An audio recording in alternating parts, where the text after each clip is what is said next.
Good afternoon. Another short video on this welding table that I've been working on for some time now.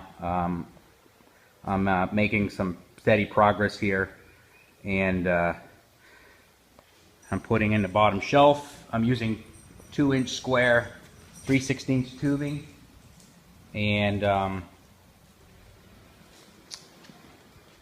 you can see getting ready to do some tacking of the lower shelf for storage, and then I plan to put a 1/4-inch plate on the top. But I will come back when I'm a bit further along here, give everyone an update. Thanks for watching.